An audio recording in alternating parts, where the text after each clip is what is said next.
let's get, don't you love that voice? Okay. All right, we're starting chapter 3 of Sefer Ezra. And I think we should probably read it first. Okay, who would like to read this chapter for us? Do I have a volunteer? Chapter 3 in Sefer Ezra. Come on, ladies. If you want me to volunteer again, I will. Okay, we just love your voice, Cynthia. It's the accent. It's the Yes. accent. The accent. It makes it so dramatically beautiful. Okay, so go ahead and read the entire chapter, please. Whoa, okie doke. And when the 7th month was come, and the children of Israel were in the cities, the people gathered themselves together as one man to Jerusalem.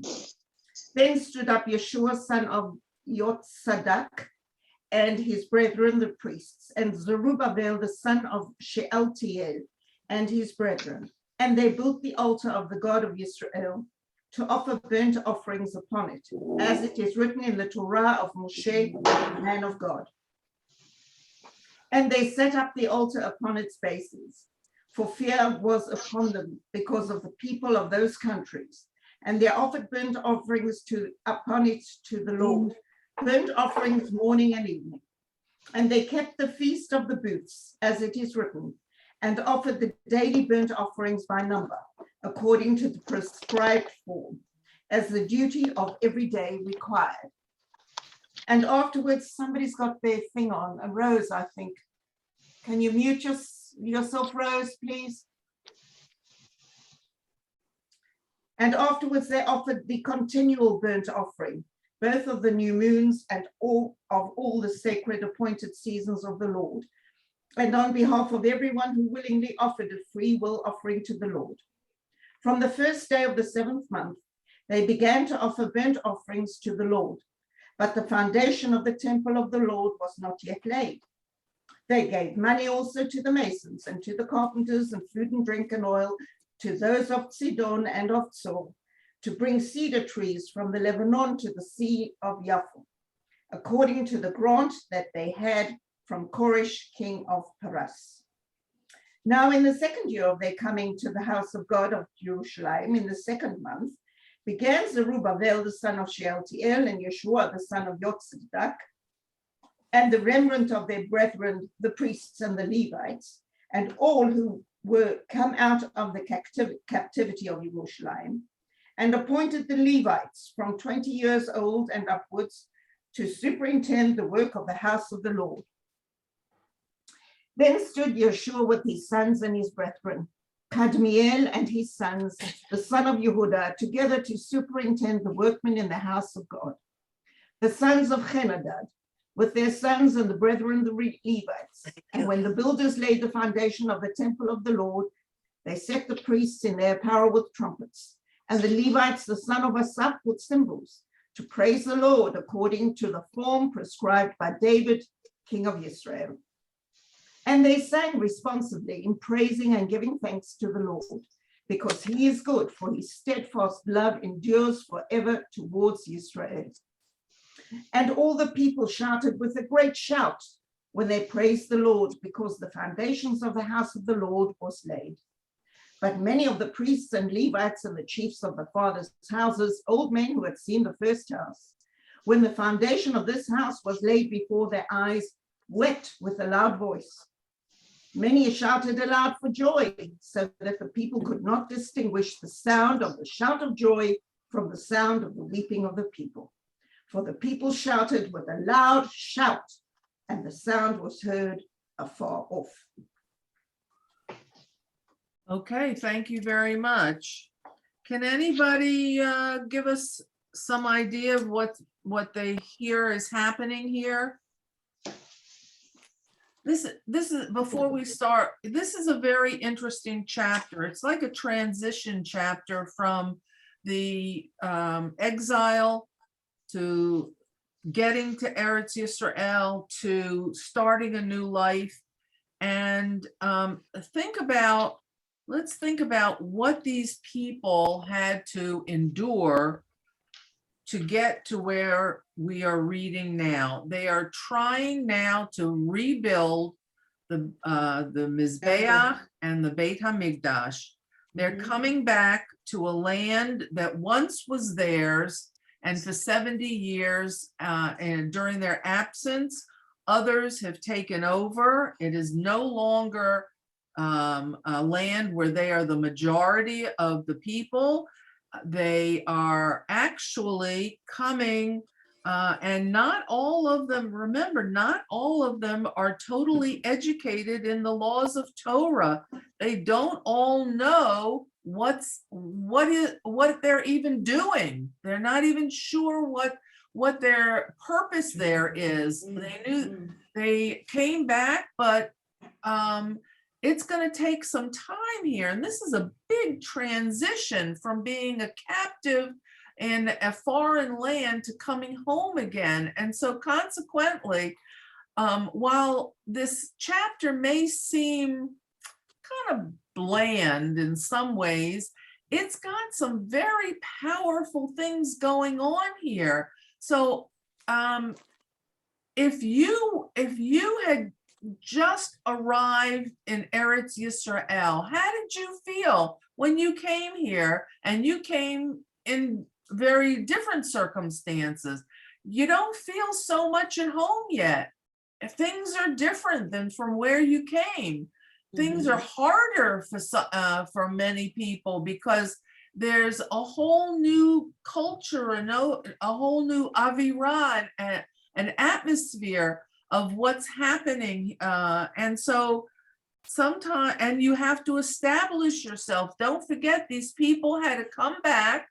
They went to their old cities and try to find their homes and establish most likely their farms, where they either had to plant or to have sheep or animals to tend to. They had to reestablish themselves in the cities that they had once lived in and hadn't for over 70 years. And so they've come back, and now they're at the beginning of the chapter, it says that they are called back to Yerushalayim for the Chagim. And it says in the month, which it says in the, let me see, the seventh. Is it in the 7th month? What month is that? Tishrei, exactly. Because I read the commentary that they're counting from Nisan, from Pesach. That's right. That's the first of the year. So they're now coming to Yerushalayim for one of the Shalosh Regalim. They're coming for Rosh Hashanah and Yom Kippur and for Sukkot. And it says that they came together with as one. They came united. They came to come and give the Karbanot. So what had happened was that Zerubbabel and Yehotzadok, Yeshua ben Yehotzadok, had actually built the Mizbeach, where the offerings, the sacrifices were. And what they did is they built it on the same foundation that had been destroyed. So you might say, well, why didn't they build it anew? Why didn't they, clear the area and build it anew? Well, the commentators say that the reason that they put it on the original foundation is that they felt that it would take less time to build the Mizbeach, and that they would be up and running and giving sacrifices much sooner. And because they were experiencing a lot of opposition from the people who currently lived in the kingdom of Judah. Now, remember, the country is not so united right now. It's very fractured. The northern people are people that the Assyrians had brought in. They're not really Jewish.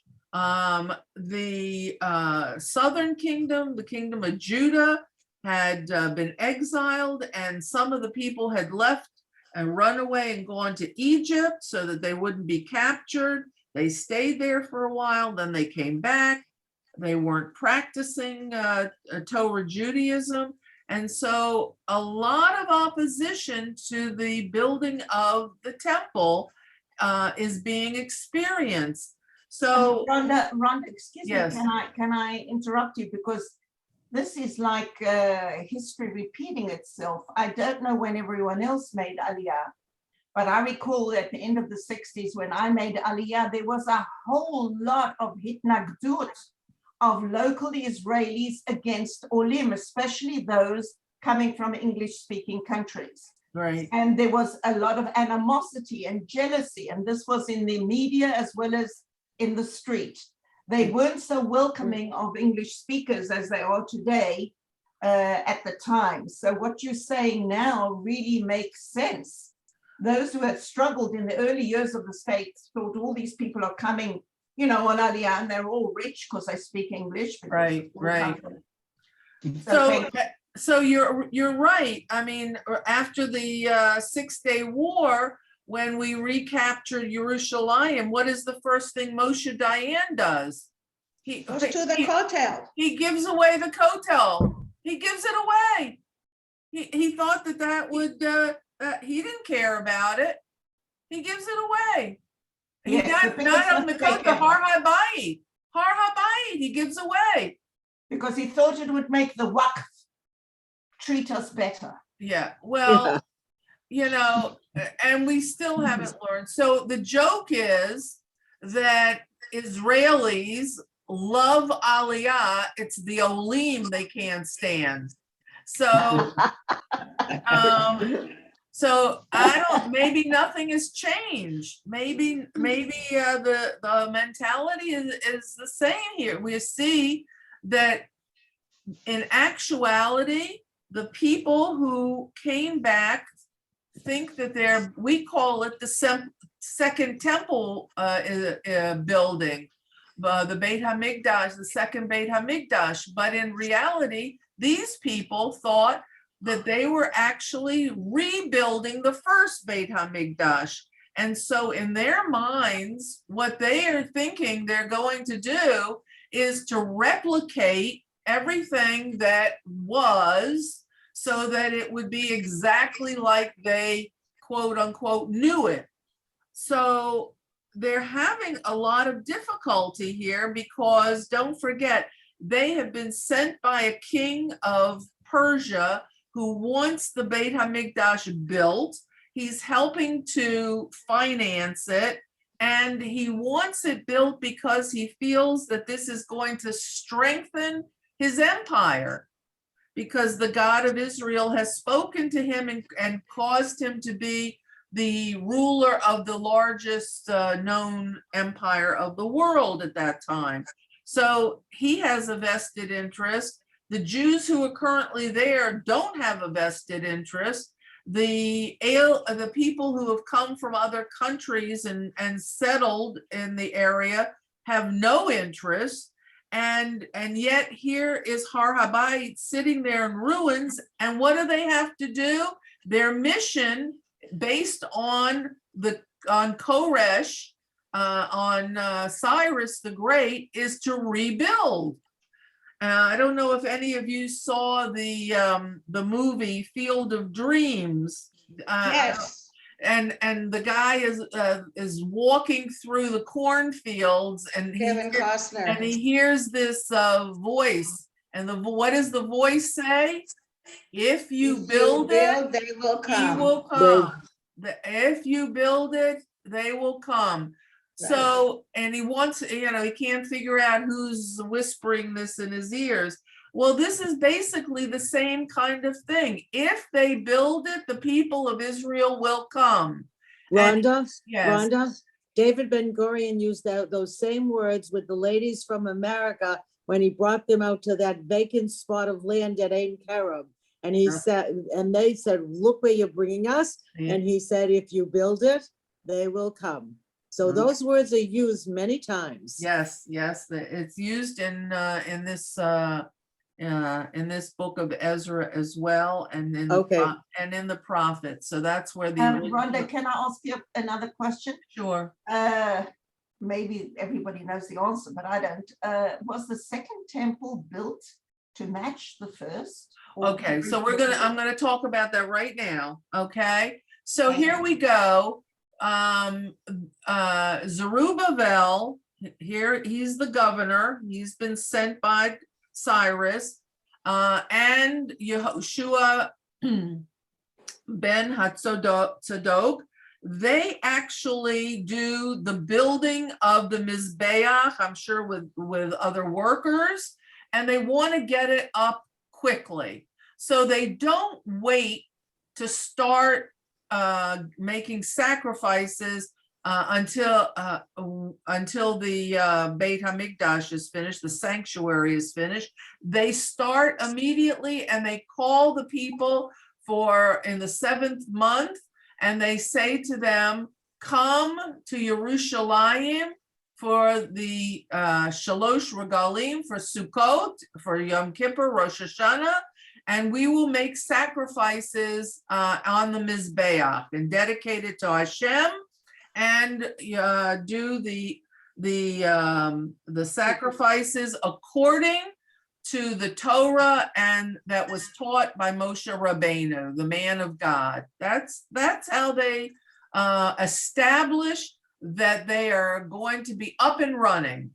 And of course, what they do is they celebrate the Chagim, they celebrate Sukkot, and there are very specific numbers of korbanot that are supposed to be sacrificed each day during Sukkot. They're brought daily and for Rosh Chodesh and for all the Chagim. And so Yehoshua ben Hatzadok, the Kohen Gadol, is now in charge of the prayers and the korbanot that are happening, and the people. And the reason they want to have the people bringing all these korbanot is to show the current residents that they're here to stay. We're here. We have a mission to reignite Torah Judaism in our land. And here we are, we're doing it, it's happening, and you can't scare us and get rid of us, okay? So, like I said, these people are considered, who are building, are actually feeling as though they are rebuilding the first Beit HaMikdash, and what happens is, in answer to Cynthia's question, they start to build, once they start with the sacrifices on the Mizbeach, they start to rebuild the sanctuary, the Beit HaMikdash, on the foundation that was left in the destruction after the Babylonians left. And they start to order the wood, the cedar wood from Lebanon, which is the same cedar wood, the same type of wood that Shlomo HaMelech used in the first Beit HaMikdash, when he built the Beit HaMikdash. He calls to his neighbors to the north in Lebanon. He establishes the price. It tells us here that he pays them in gold, silver, and food, and water and oil. This is the exact same arrangement that Shlomo HaMelech had arranged with receiving the cedar wood from Lebanon. And it is also delivered to the port in Jaffa, in Yaffo, same as Shlomo had received the wood. But this is taking a tremendous amount of time.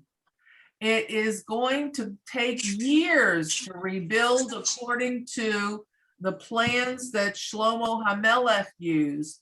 And what they have done in order to get the work happening is that about a year after the Mizbeach is up and running,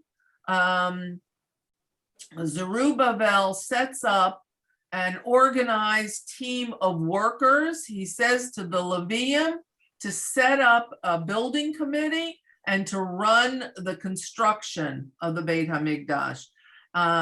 They laid the foundation upon the foundation, the first foundation, and established that the Kohanim would be dressed beautifully as it's being built, to show the presence of the Kohanim, of the high priest, and that the singers, the Levium and the singers, the Ben Asaph, the Levium who were designated as the temple singers, were told to sing while they were building. And what do you think they're going to sing? What were they going to sing? Psalms. Psalms, Tehillim, that's correct. And during the workday, the Levium were singing Tehillim and in praise of David HaMelech and in praise of what was going on. And what happens is what we find here is that it must have been a very impressive sight to see people working. This is not only a building committee, but it's a building company of exiles who have returned. The Levium are singing, the Kohanim are dressed elegantly and beautifully, and the sight must have been a very, very beautiful and an emotional type of experience. And what we find here is that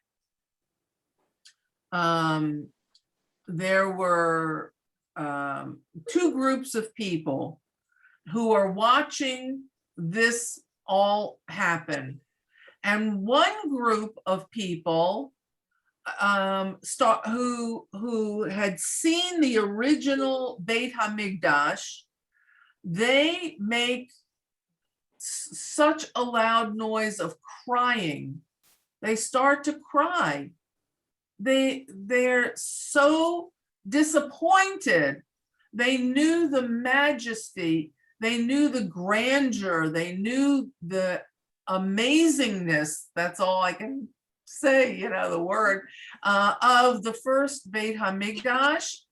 And what do you think they're feeling as they see this the second Beit HaMikdash, or for them, the rebuilding of the first Beit HaMikdash? What do they see? They're disappointed, upset. They're disappointed. Yeah. They're sad. They go, this doesn't look like the first one. This is nowhere near the grandeur. And that's because they didn't have the money. It was not being funded by, how many years did David HaMelech stockpile money and supplies and gold and silver and copper and jewels and he saved in his treasuries for years and years, so that when his son Shlomo became king, he would be able to build the first Beit HaMikdash according to the plans of David. And now there is no treasury. There is no stockpiling of gold and silver. They've only returned with some of the original kalim. But what happened is there's not the same kind of treasury of unlimited funds of years and years of construction and building. So the people who see the Beit HaMikdash, who are the Vatikim, the old timers, are very upset and they begin to cry. It sounds so sad, and yet those who are young and never saw the Beit HaMikdash, and all this is new to them, they start rejoicing. They're happy, they're singing, they're laughing, they're so proud. So it says towards the end of the chapter that that when these two groups saw the building of the Beit HaMikdash, what we call the second Beit HaMikdash, that the noise of the crying and the noise of the rejoicing could not be distinguished one from the other, that they were that it just rose up into a cacophony like of noise rather than being distinguished as crying and laughing. And this kind of shows, I think this whole commentary, this whole chapter shows that there's some kind of ambivalence going on here. There's some kind of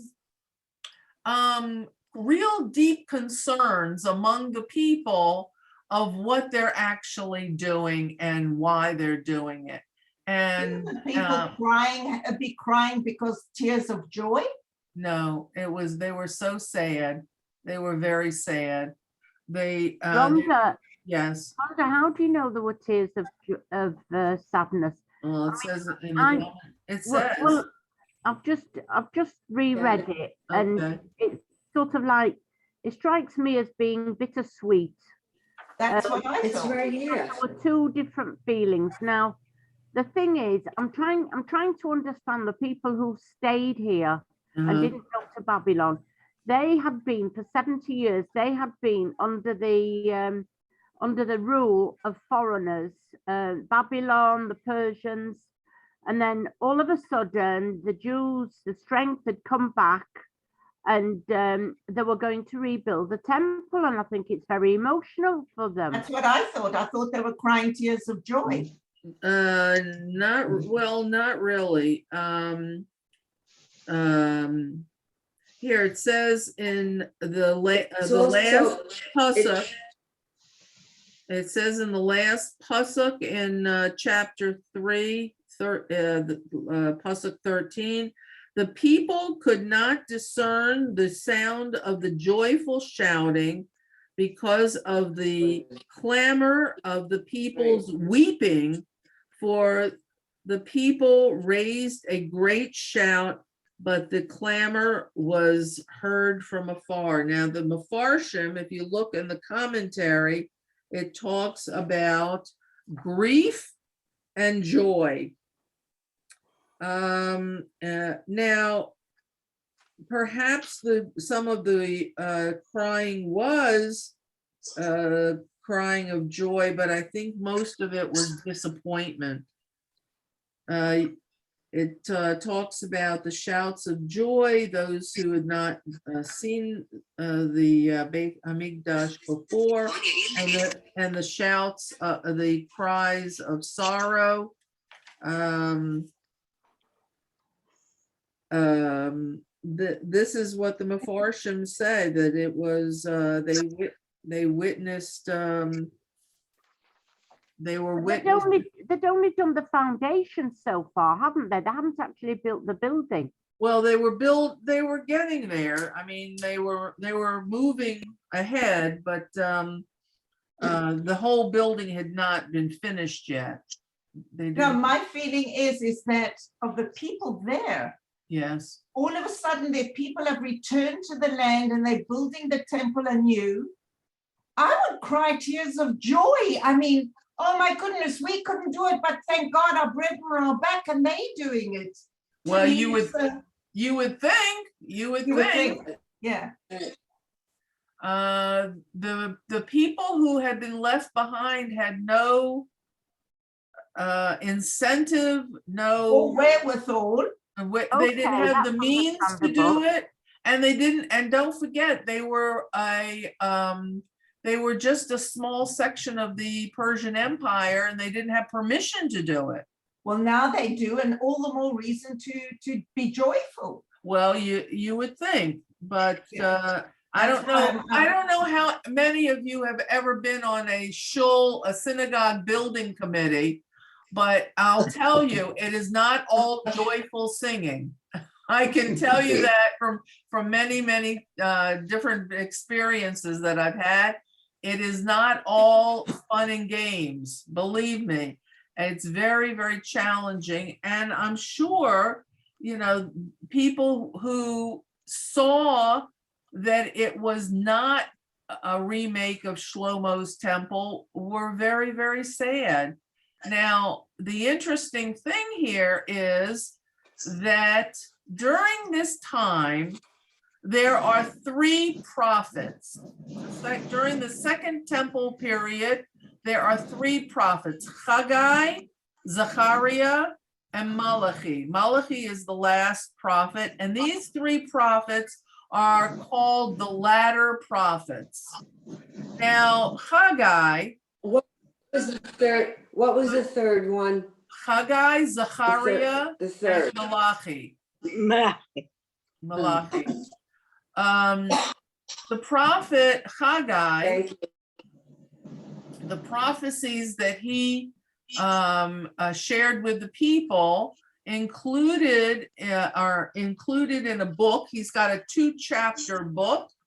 And what he says, he talks about the rebuilding of the temple, and he talks about the people who are rebuilding the temple. The prophecies mainly revolve around the building and the people, and he says that these people should arise from these gloomy times and get, in other words, get over it, guys. Get over it, get beyond it, go forward with this with joy and with happiness.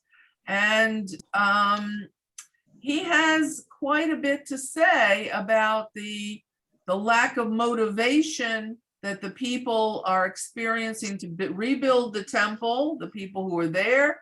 And he seeks to give hope and desire despite the difficult realities in the land of Israel to the people. His prophecies turn to the people, and he speaks to the leaders, Zerubbabel and Yehoshua ben Hatzadok,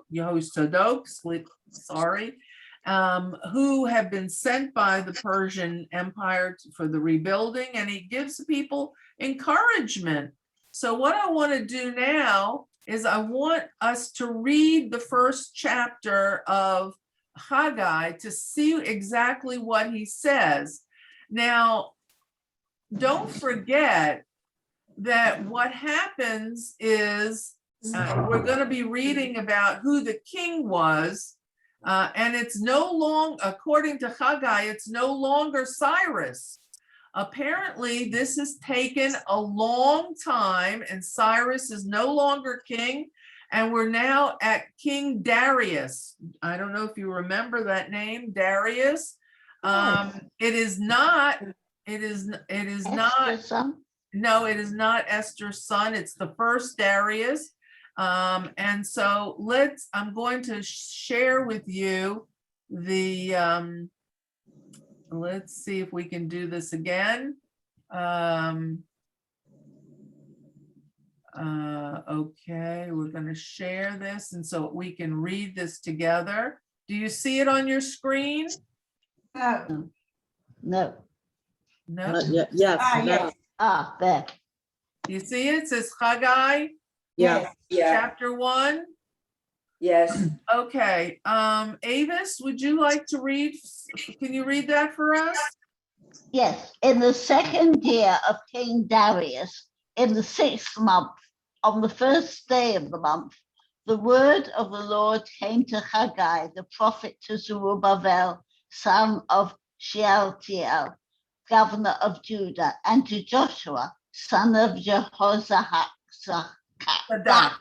the high priest, saying, so the Lord of hosts, saying, this people has said, the time has not come, the time for the house of the Lord to be built.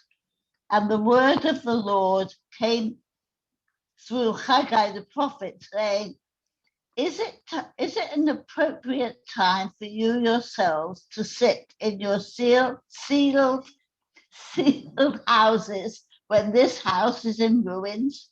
And now, so said the Lord of hosts, consider your ways. You have sown much and you bring in little. You eat without being satiated. You drink without getting your fill. You dress and it has no warmth. And he who profits into a bundle with holes. So said the Lord of hosts, consider your ways. Ascend the mountain, bring wood and build the house, and I will accept it, and I will be honored, said the Lord. You looked for much, and behold, it became little. And you brought it home, and I will blow into it. Because of what, says the Lord of hosts? Because of my house that is lying in ruins. Yet you run, each to his house. Therefore, because of you, the heavens have kept back, so that there is no dew, and the earth has kept back its produce. And I called for a drought upon the land and upon the mountains and upon the grain and upon the wine and upon the oil and upon everything that the ground will bring forth, and upon man and upon beast and upon all the labors of the house. And Zerubbabel the son of Shealtiel and Joshua the son of Jehozadak the high priest and all the remnants of the people heeded the command of the Lord their God and the words of Haggai the prophet, as the Lord their God has sent him, and all the people feared the Lord. And Haggai the messenger of the Lord said, in fulfilling the Lord's mission to the people, saying, I am with you, said the Lord. And the Lord inspired the spirit of Zerubbabel the son of Shealtiel, the governor of Judah, and the spirit of Joshua the son of Jehozadak, the high priest, and the spirit of all the remnants of the people. And they came and performed labor in the house of the Lord of hosts their God. On the 24th day of the month, in the 6th month, in the second year of King Darius. Okay. What does this sound like? What does it sound like?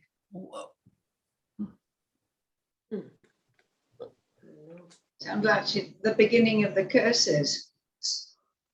Why do you say that? Because it's all the awful things that are starting to happen. Okay. What you mean with the with Hashem holding back the rains and the Yes. produce and But he's telling them what to do so that won't happen. I He wants them to build, right? right. So it sounds like the people are depressed. Well, the way Hashem spoke to them, they should be depressed and they should be doing the right thing. Like you said, they're going back to their own houses, but they neglected to build a house for them to delve into Hashem from, the temple. Okay. Their houses are okay, but they don't care about the rest of it. Okay, all right. What else is happening here? I mean, Haggai says, get out of your houses. There's no need for you not to come back here. You may not love the plans or the way we're going to build this, but God says, build it and I'll bless it. Right. God So is they're very, being punished for not doing that. what? They're being punished for not doing that. Well, they're living a meaningless life. When you plant something and you don't reap anything, when you wear clothing and you can't get warm, when you drink something and it doesn't satisfy your thirst, there's no meaning for you. You're just doing the motions. And so consequently, it sounds like these people are just living very empty lives because the Beit HaMikdash hasn't been built by them, and that was their mission. That was their purpose. They were the generation who was coming back to rebuild the Beit HaMikdash, and it sounds as if many years have transpired between the time they got there. They're now in another king. This is Darius. They're another king. This is years later, and still the temple is not finished. So what? I assume Haggai is talking to the people who stayed in Israel, not the ones who returned. Both. Both. Both. But did they not know they were supposed to build a temple? They just didn't want the bother or the work? They did know that. They did know. They knew exactly why they had to go back. Okay. And they knew that because it was being financed. It wasn't a big group. 42,000 people can be told in one group, what the plan is. It's not like, it's millions of people. They did know. They knew exactly what they were supposed to do. So why didn't they do it? How many years after they returned was he talking to them? I'm not exactly sure. I have to look. It could have been. Don't forget that during this time between Cyrus and Darius, there was they were told to stop by the Persian the Persian king after Cyrus. Who was told to stop? The people in The Israel? people in Israel. Yes. Yes. Right. Remember that from Chapter 2 or something. I think in Daniel we learned that, and also during Esther. So the people left behind wanted to rebuild, and they were told no. No, the people No, left the people who behind came back. or sent letters to the Persian king saying, you better watch out. These people are going to build their temple, and they're going to have their own God and their own experiences. And you know what? They'll give all their money to their God. They won't give it to you in taxes. And taxes and in loyalty. And so you better be careful what these Jews do. So that these were the naysayers who were loyal to the Persian king and did not want the temple to be rebuilt. The Midrash, and I don't always buy into Midrash, say that some of the people who were there naysaying might have been Haman's sons as governors. We don't know for sure. I can't really tell you if that's true or not, but no matter who was there, they were loyal to the Persian king, and they were not happy to see the Jews who wanted the Beit HaMikdash rebuilt, even though it came from the ultimate original plan came from Cyrus. So in the text, we learn that the people got papers from Cyrus and letters of sort of like introduction, letters of official notices from the king with a seal saying, yes, indeed, I have given these people permission to rebuild. Yes, indeed, woodcutters and metal workers, yes, go ahead and I will pay for them to use your supplies. So these people had permission in every form. So it was challenging to live in a place and in a time when people were trying to sabotage this whole thing. So here we find in chapter 3 the ambivalence of some of the people, what to do, what not to do. Haggai tells them, get off your tush and let's get building and let's do this, because the Lord our God has told me to tell you that you are living in a time of great significance and importance, and that you should be building this house and God will bless it. So we're going to see what happens. And remember, right now, Ezra, the scribe, is not even there yet. He's not there. So these people are only being led right now by A, the governor, Zerubbabel, B, the Kohen Gadol, Yehoshua ben Yehotzadok, and Haggai the prophet. 3 different branches of leadership. So this is what we're dealing with at the time. And hopefully in the next chapter, we'll see some better spirit amongst the people, and we'll see how the Beit HaMikdash progresses in being built. Any questions? Any comments? Any thoughts? Just thank you. Oh, Rhonda, I forgot to mention before that Becky said if she's fighting a respiratory infection right now. So she said if she wasn't feeling up to being on, she'll listen to the recording later on, but that she misses everybody. And you know, we hope that she'll have a refuah shlema. I think her name is Rebecca Titza Bat Esther, I believe it is, or Chaya Esther, I'm not sure. Thank you. Okay. Thank you. Yeah. Thank you. Yeah. All right. Anybody have any thoughts about any of this? No, it's in some ways it's a little frustrating, right? I don't know what you mean by frustrating. You know? Why? People are people. We're all the same, really. You know, it's his problem. Let him deal with it. I'm going home, kind of thing. Okay.